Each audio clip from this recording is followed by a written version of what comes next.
Bonjour, comment utiliser les classes sur Quizlet? C'est une option qui est très intéressante et qui est offerte par Quizlet. Si vous avez la version avancée payante premium de Quizlet, vous allez avoir la possibilité de suivre le progrès de vos élèves et vous allez avoir un nombre illimité de classes pour organiser vos participants. Donc, ça peut être un des avantages de vouloir payer le montant pour la version premium.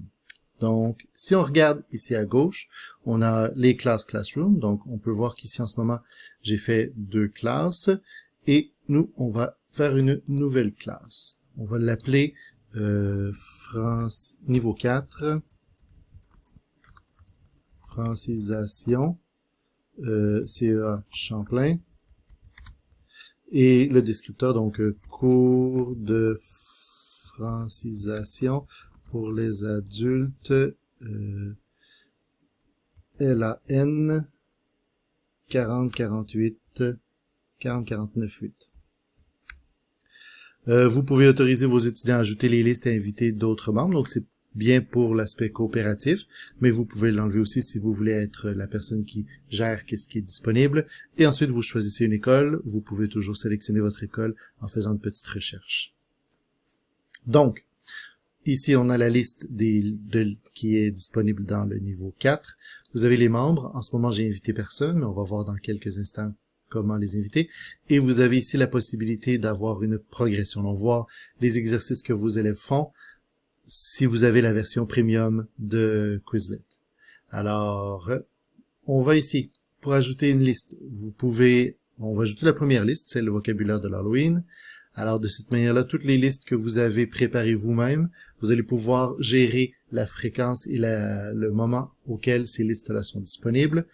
Vous pouvez ici voir les statistiques de la classe de vos étudiants. En ce moment, on n'a pas de statistiques parce qu'on n'a pas d'étudiants, mais si vous voulez vérifier pour une fiche spécifique, voir si vos élèves l'ont bien travaillé, c'est ici qu'on va la voir. Et ici, vous avez encore une fois une option pour supprimer. Alors, comment on fait pour ajouter des membres? Vous pouvez écrire le nom, l'adresse courriel et envoyer une invitation. Limite de 150, c'est quand même beaucoup. Ou vous pouvez aussi avoir le lien à partager qui va vous permettre de coller ce lien-là dans le média qui vous intéresse pour transmettre l'invitation à vos élèves. Vous avez aussi la possibilité de vous connecter avec Classroom. Donc, si comme moi vous utilisez Classroom, vous pouvez inviter automatiquement les étudiants de votre Google Classroom à joindre cette classe sur Quizlet. Donc, il va comme avoir une synergie entre les deux. Alors, vous pouvez vous associer votre compte, assurer que vous avez bien la bonne connexion. Ensuite de ça, on va aller Quizlet, on demande des autorisations, qu'on permet les autorisations.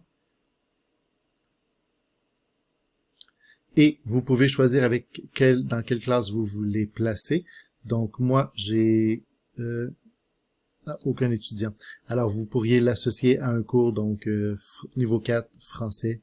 Et ensuite, vous cliquez pour envoyer les invitations. Je ne vais pas le faire dans l'exemple ici, mais c'est une possibilité pour aller directement communiquer l'invitation.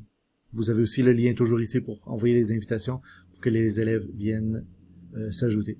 Vous pouvez aussi recommencer à faire des petites modifications dans la classe, des notifications. Donc, si vous voulez recevoir des avertissements lorsque certains élèves vont faire de la part de Quizlet, donc ça, ça peut être intéressant, mais si vous voulez pas trop recevoir tout le temps plein de messages, vous pouvez spécifier les notifications qui vous intéressent, signaler, supprimer ou retirer tous les membres. Donc, si c'est terminé le cours et vous voulez pas vous embarrasser d'avoir les listes à travers les sessions, vous pouvez supprimer quand c'est terminé, vous pouvez en garder une comme modèle.